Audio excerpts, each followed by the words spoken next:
What's up mga idol? This is Lods. Kasama ang buong tropa. Tara, sama na sa aming gala.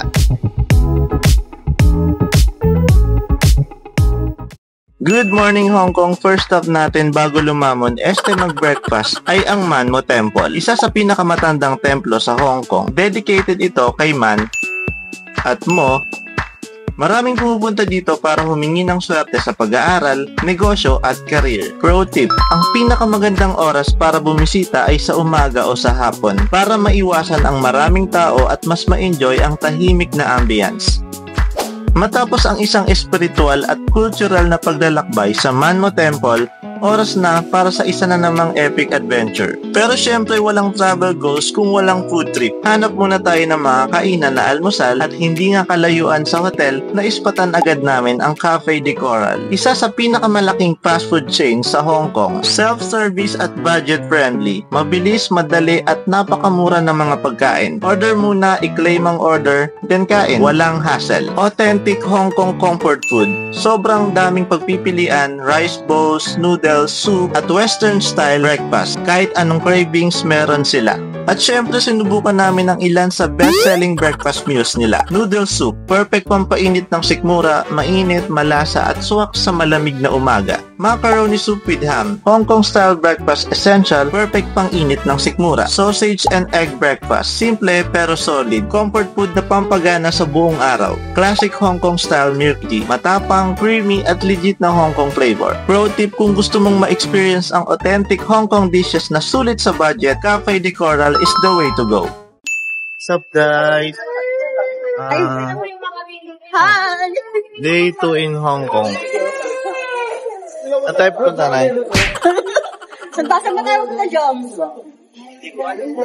Long pin? Ano ba yun? Hong Kong na? Long pin? Ping pong. Ping pong.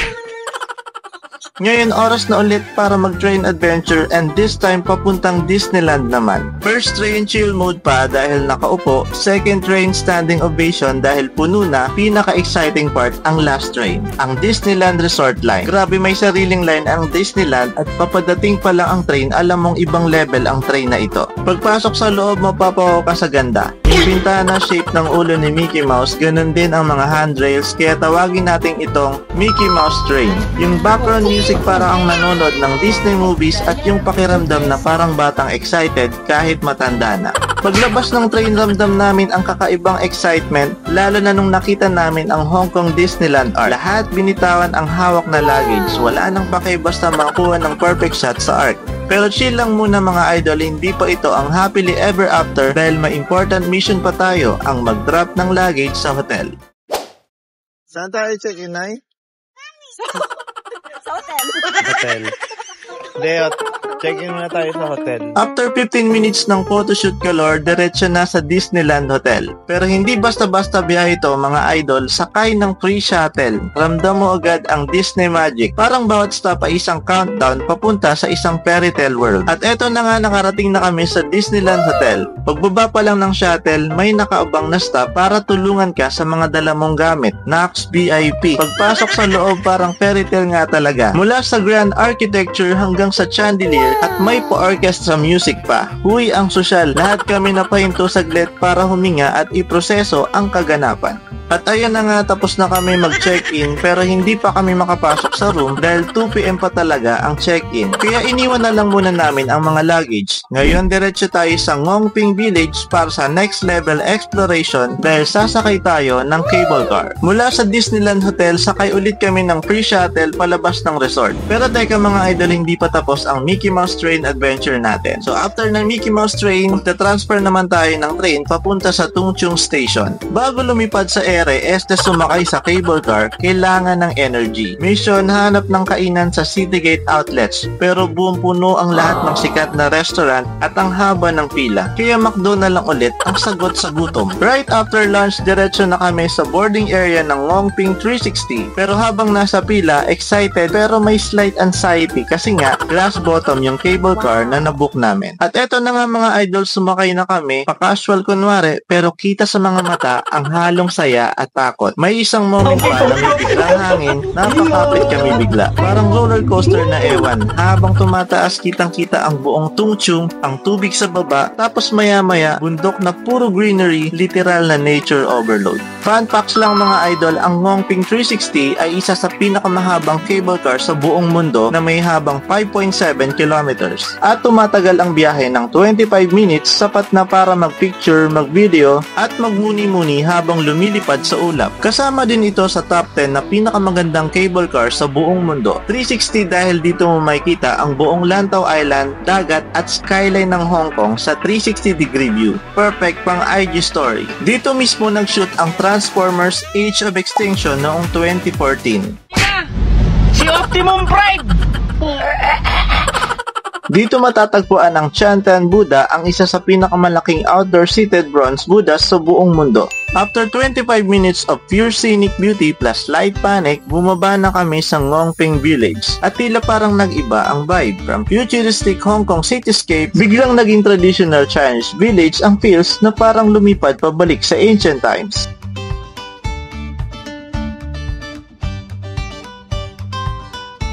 Madami ding shops na nagtitinda ng mga souvenirs, Buddhist charms at Hong Kong style snacks. At kung swerte ang timing nyo, may mga street performances na parang nasa ancient festival na hindi namin inabutan. Sayang.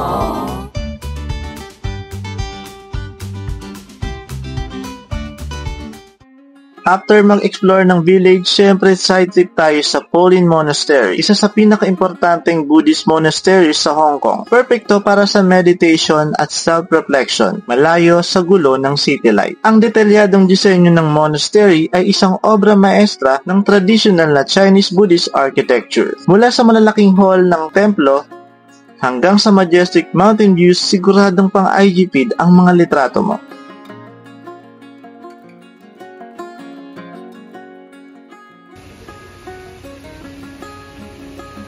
Ang Polin Monastery ay hindi lang isang tourist attraction, kundi isang aktibong Buddhist temple na may maraming monghe na naninirahan at nag-aaral dito. May incense burning area para sa mga gustong magdasal o mag-wish. Mga bawal sa loob ng Polin Monastery.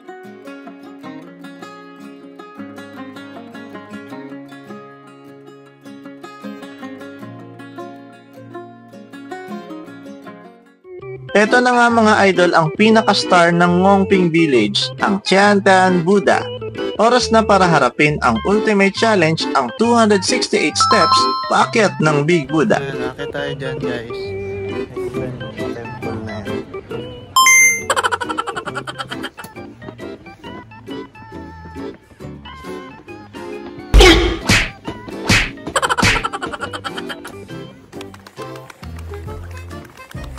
Habang nakatingala sa napakalaking estatwa ng Buddha, parang ang dali lang akyatin. Pero iba ang usapan kapag nasa kalagitnaan ka na ng hagdan.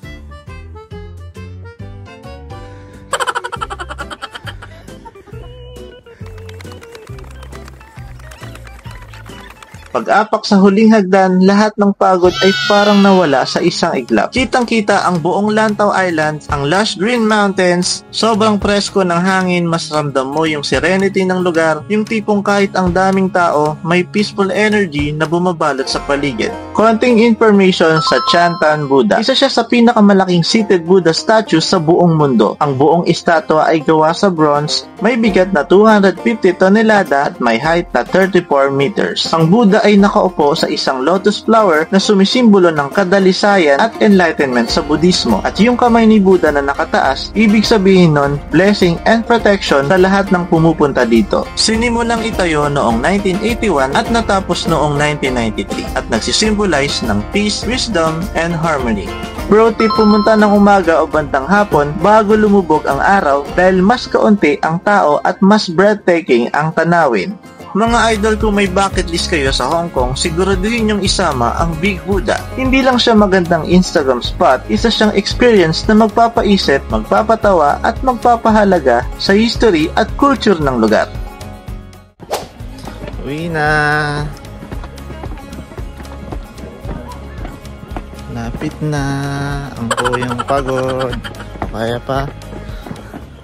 At ayun na nga mga idol, matapos ang ating epic adventures sa Ngongping Village, Oras na para bumalik sa civilization. At syempre, ang pinaka-exciting na paraan para gawin yan ay ang pagsakay muli sa Ngongping 360 cable car. Pero this time, may plot twist ang biyahe natin. Napansin na namin ang kapal ng fog sa paligid. Literal na wala kaming makita sa labas. As in, zero visibility mga idol. Para kaming lumulutang sa kawalan o nasa gitna ng ulap. Parang nasa langit at feeling namin anytime may lalabas na anghel o kaya si San Pedro para i-welcome kami. Ang saya pero medyo nakakakaba rin.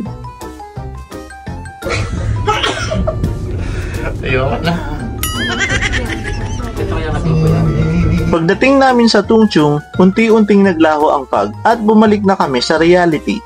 Iba rin pala ang feeling na parang nasa ulap habang nasa cable car. Isa na namang kwento ang hindi namin makakalimutan.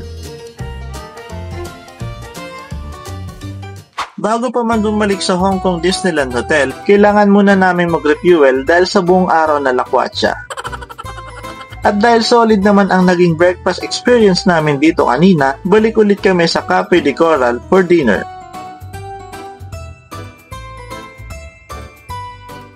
Sarap?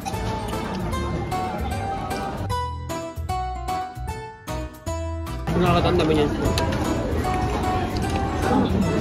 Sarap din naman. Walang ano yan, karne. Ano? Sarap din. Matapos ang solid na dinner sa Cafe de Coral, busog na busog at ready na ulit sumabak pabalik sa Hong Kong Disneyland Hotel. Pagdating sa Disneyland Hotel, hindi pa agad natulog dahil may natitira pang konting energy. Ikot-ikot muna sa hotel.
Mga idol, after ng isang buong araw na adventure, oras na para mag-recharge para sa ultimate Disneyland adventure bukas. So for now, lights off muna. Good night Hong Kong, see you sa Dreamland at bukas, let's make our dreams come true.